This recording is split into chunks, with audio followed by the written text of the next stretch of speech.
Baiklah,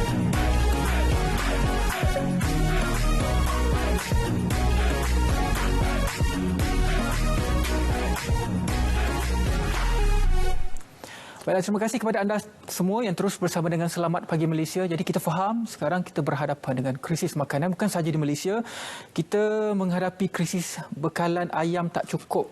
Harga ayam naik. Sebelum ini telur ayam tak cukup, telur ayam naik. Baru-baru ini juga diumumkan ikan pula tak cukup disebabkan oleh keadaan cuaca dan sebagainya. Sebenarnya banyak faktor. Salah satunya adalah perang Rusia dan juga Ukraine. Jadi untuk kita memanjangkan lagi perbincangan mengenai krisis makanan ini dan juga apakah strategi yang boleh kita lakukan untuk kita menghadapi krisis ini, saya sangat berbesar hati pada hari ini untuk kita bersama-sama dengan, pertama kita ada Datin Paduka Dr. Fatimah Muhammad Arsyad, iaitu Fellow Institut Pertanian Tropika dan Security Makanan Universiti Putra Malaysia, dan juga kita ada Profesor Dr. Anjas Asmara atau Abu Hadi Samsudin, Timbalan Dekan Pembangunan Jaringan Industri dan Masyarakat Fakulti Pertanian Universiti Putra Malaysia.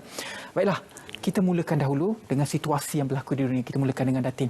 Jadi kalau kita melihat, tadi saya dah sebut, itu yang berlaku di Malaysia. Ayam tak cukup, ayam harga naik, telur tak cukup. Sekarang tiba-tiba diumumkan ikan pula tak cukup bekalan. Mungkin adalah faktor-faktornya, rantaian dan sebagainya. Tetapi food crisis atau krisis makanan ini berlaku di seluruh dunia. Jadi pandangan Datin sendiri melihat kepada krisis ini, apakah faktor-faktor penyebab dan juga faktor mana yang paling major menyebabkan krisis makanan ini? Terima kasih Radwan dan terima kasih RTM kerana sudi menjemput saya. Saya boleh lihat perkara ini dari dua sudut, iaitu daripada antarabangsa dan dalam negeri. Antarabangsa ini kita boleh lihat, kita boleh kata krisis ini sebagai tiga penjuru. Tiga penjuru, iaitu pertama kesan pandemik yang menyebabkan masalah rantaian bekalan seantero dunia, dan kita tahu China sekarang masih lagi lockdown. Jadi bila dia lockdown, masalah pelabuhan dia pula yang kapal masuk kapal keluar akan tersekat, dan kita masih lagi mengalami masalah rantaian bekalan. Nombor dua tadi pandemik, nombor dua adalah peperangan di antara Ukraine dan Rusia, dan apabila berlaku sanction ke atas Rusia, minyak pun kurang, baja pun kurang, gandum pun kurang, minyak sayuran pun kurang, dan ini menyebabkan bekalan kedua ini mengesan ke atas komoditi makanan, petrol, dan juga melalui perubahan cuaca ke atas air. Kemudian masalah perubahan cuaca, climate change, menyebabkan kita lihat di Malaysia sendiri kan, di seantero dunia juga, India mengalami suhu tinggi, Amerika, Kanada pun mengalami penurunan dalam gandum dan pelbagai tempat lain. Ini yang berlaku di pasar antarabangsa. Dalam negara pula, kita dapati kita tidak memiliki makanan yang mencukupi untuk menangani krisis makanan yang teruk ini. Jadi sebagai contoh, kita masih lagi mengimport daging, mengimport sayur-sayuran, mengimport buah-buahan, mengimport susu. Jadi bila krisis berlaku, kita agak terperangkap. Apabila kekurangan petrol harga naik, ini menyebabkan harga baja naik. Jadi keseluruhan komoditi makanan import telah meningkat, dan import kita terus meningkat daripada 49 pra-pandemik kepada 55 bilion. Jadi dua faktor ini, masalah antarabangsa dan ketidaksediaan kita menangani masalah makanan juga telah menyebabkan inflasi yang sangat berlebihan. Jadi Datin, dalam 2-3 minggu ini kita dapat lihat negara-negara besar, contohnya India, mengeluarkan kenyataan untuk menghentikan ekspor gandum.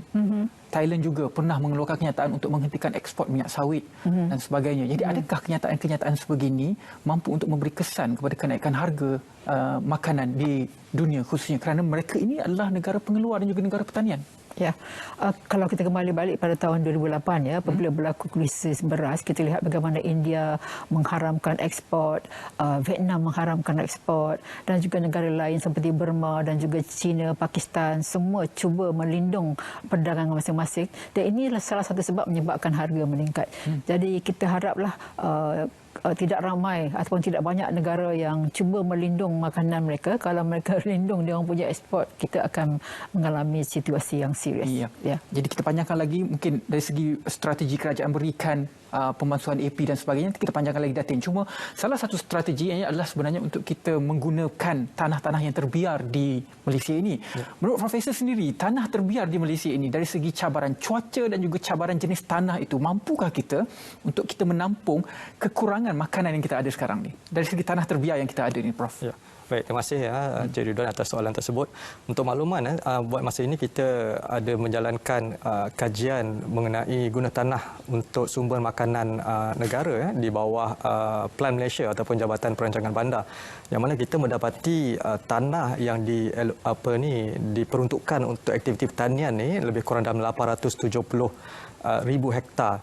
Dan daripada hasil dapatan kita ni, kita mendapati bahawa lebih kurang 60% daripada kawasan pertanian ini adalah terdedah kepada bencana, iaitu bencana banjir, bencana tanah runtuh dan juga bencana kemarau. Jadi sudah pasti apabila ini berlaku, kalau kita lihat sekarang cuaca pun makin lama makin tidak menentu dengan keadaan perubahan climate change, ini menyebabkan paras air laut makin meningkat, dan kita dapat lihat kesan yang paling cepat dihadapi oleh pemain-pemain industri padi di jelapang padi di kawasan pesisir pantai, yang mana kita dapat lihat dengan kenaikan cuaca ini menyebabkan paras air laut telah mula memasuki kawasan daratan dan menyebabkan jalapan-jalapan padi di pesisir pantai ini mengalami kerosakan kerana air laut dah masuk, jadi menyebabkan saliniti air itu berubah dan pokok padi mati. Jadi kat situ akan menyebabkan dalam tempoh jangka masa panjang, sekiranya tiada mitigasi dilakukan, boleh menyebabkan kita punya SSL padi negara berkurangan. Itu salah satu yang kita lihat. Yang kedua, mengenai jenis tanah itu, kita perlu lihat bahawa tanah di Semenanjung dan juga di Sabah dan Sarawak mempunyai pelbagai jenis tanah. Jadi untuk menanam sesuatu jenis tanaman, definitely sudah pastinya kita perlu melihat kesesuaian tanah itu sendiri. Sama ada jenis tanah, sama ada kawasan tersebut kawasan yang berbukit bukau ataupun adakah kawasan tersebut kawasan yang berlembah.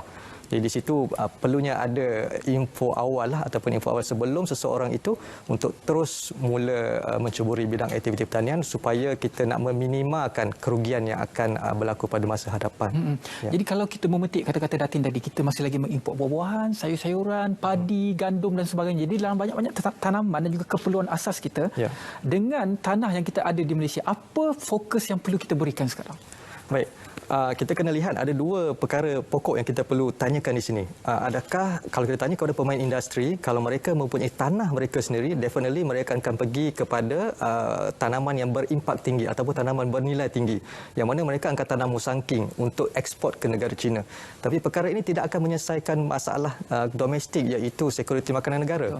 Jadi dengan adanya tanah terbiar, kalau tak silap saya data ni datang daripada Jabatan Pertanian, yang mana tanah-tanah pertanian ini mungkin adalah milik agensi yang berautoriti.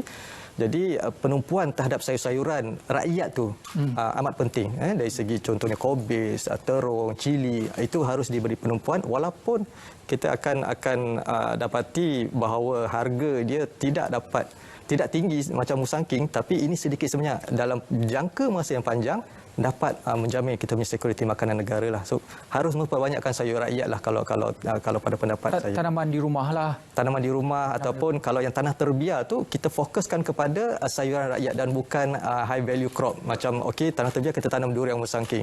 Kerana yang mendapat benefit adalah orang di luar negara, bukan bukan rakyat tempatan. Itu dua isu yang kita kena fikirkan dekat sinilah. Okey Datin, kita berbalik tadi.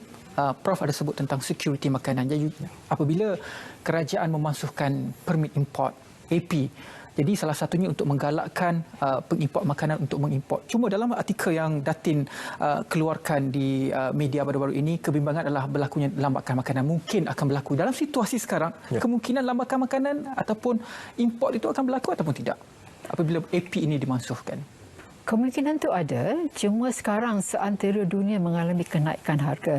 Tapi beberapa negara masih lagi mampu menjual dengan murah, China ataupun Vietnam ataupun Thailand. Kita tidak dapat nafikan bahawa lambakan itu berlaku. Tapi sekarang era IT, saya mencadangkan supaya satu pangkalan data yang terperinci macam MySejahtera itu disediakan untuk pengimport. Siapa pengimport, latar belakang dia, banyak mana dia mengimport dan apa berkualiti, dan pada masa yang sama latar belakang kita punya industri itu sendiri. Siapa pemainnya, berapa banyak dikeluarkan, berapa banyak penggunaan. Jadi bila ada data itu kita tahu berapa banyakkah kekurangan.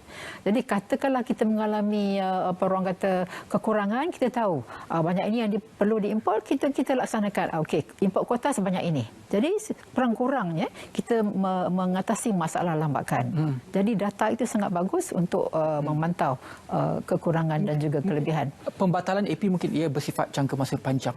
Tapi untuk kita menyelesaikan masalah dalam jangka masa pendek ini, apakah pandangan Datin? Okey, saya ada fikir ini masalah negara, masalah dunia.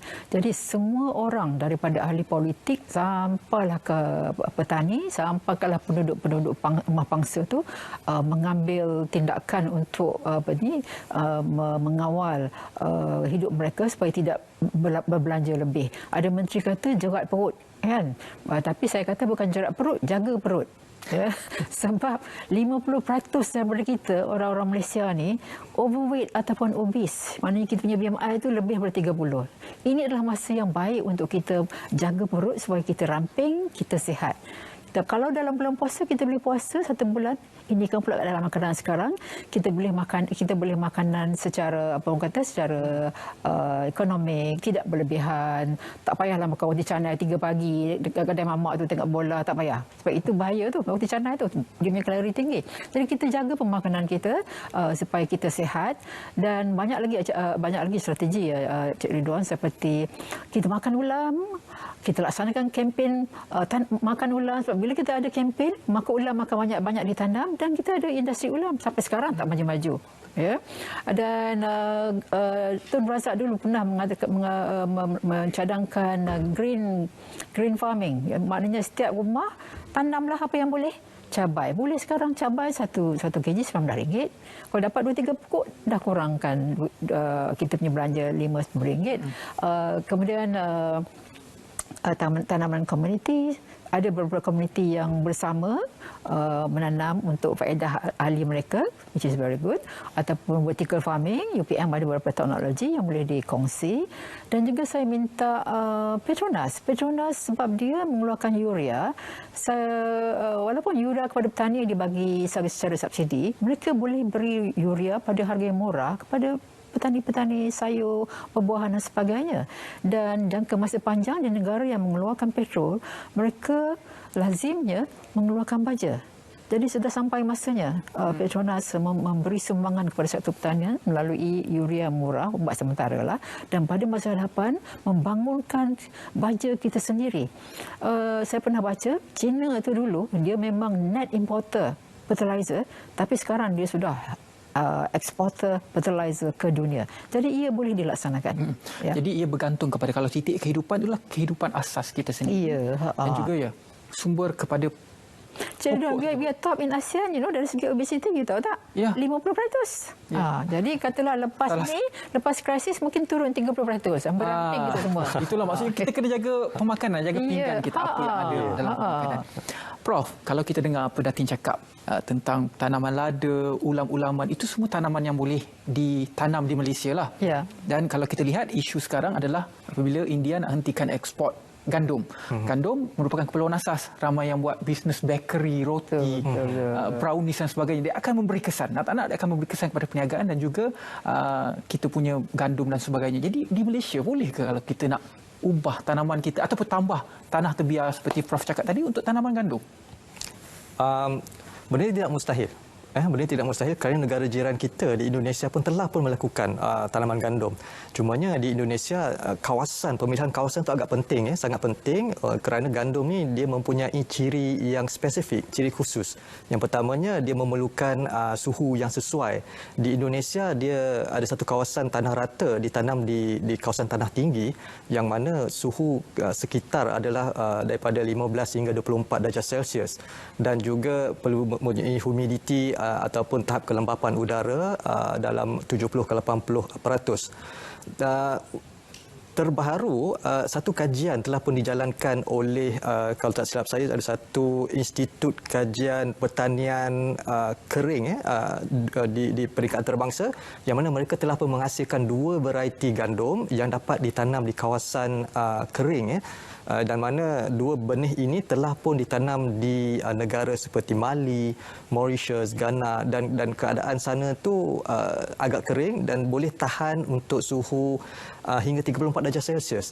Jadi kita dapat lihat perkara ini tidak mustahil kalau diaplikasikan di Malaysia. Cumanya di Malaysia ni kita kena lihat satu kawasan yang sesuai dan yang satu dari segi support system. Untuk tanaman gandum ini memang semua orang boleh tanam, tapi post harvest tu siapa yang nak memproses, siapa yang nak distribute. Kalau dapat diwujudkan syarikat-syarikat anchor, kalau kita dapat simulasi, kalau kita dapat mengambil model seperti tanaman industri peladangan macam minyak sawit, dia ada anchor company yang menghasilkan produk-produk daripada kelapa sawit. Kita boleh, insyaAllah saya rasa benda ni boleh dijalankan walaupun bukan dalam skala besar, but kita kena start daripada situlah. Tidak mustahil untuk jalankan di Malaysia. Boleh. Ya, boleh. Kerana ada benih yang tahan. Kenaikan harga ayam dahulu, salah satu punca adalah disebabkan oleh kenaikan green corn. Ya, betul. Jagung biji makanan ayam itulah. Betul. Jadi kalau kat Malaysia pula bagaimana? Adakah kita boleh buat? Kerana kalau tak kita akan sentiasa berhadapan dengan isu import makanan jagung ni. Boleh, Tuan.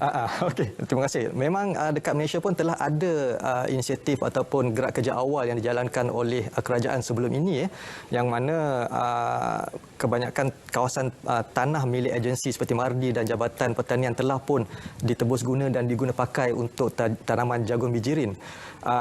Benda ni memang bila tanaman jagung bijirin ni memang dia kena tanam di kawasan yang agak kering. Pemilihan kawasan tu penting kerana kalau kawasan itu mempunyai suhu yang lembap, kita akan menghadapi masalah bila post harvest nanti. Bila post harvest, because jagung bijirin ni selepas dia dah masak, kita kena keringkan dengan kadar yang cepat. Kalau keadaan dia lembap akan menyebabkan pertumbuhan kulat.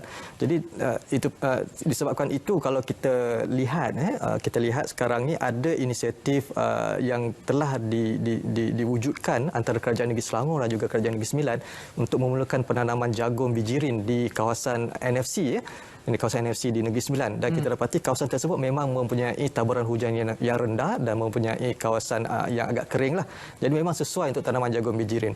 Satu lagi ada juga inisiatif untuk mewujudkan tanaman jagung di cuping Perlis. Betul. Jadi because sebelum ni kan tebu kan. Jadi bila nak buat jagung memang sangat sesuai lah kerana kawasan tersebut yang mana taburan hujan dia rendah, kawasan panas di Malaysia dan definitely akan menyebabkan kesesuaian untuk tanaman jagung itu bila boleh terhasil, insyaAllah boleh berjaya. Boleh terhasil. Boleh terhasil. InsyaAllah kita akan mengurangkan kebergantungan kita terhadap makanan. Betul.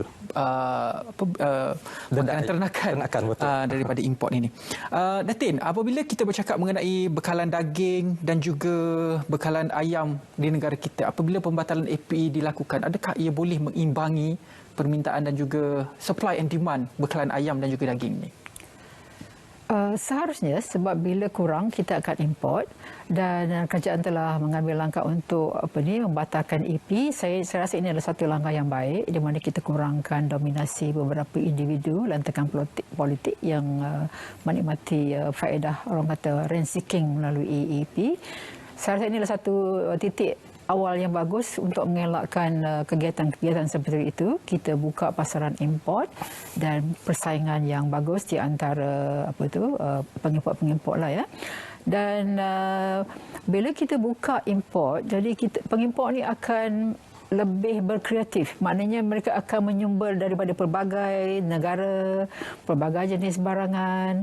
Mereka mencari bekalan yang murah dan membawa masuk ke dalam negeri.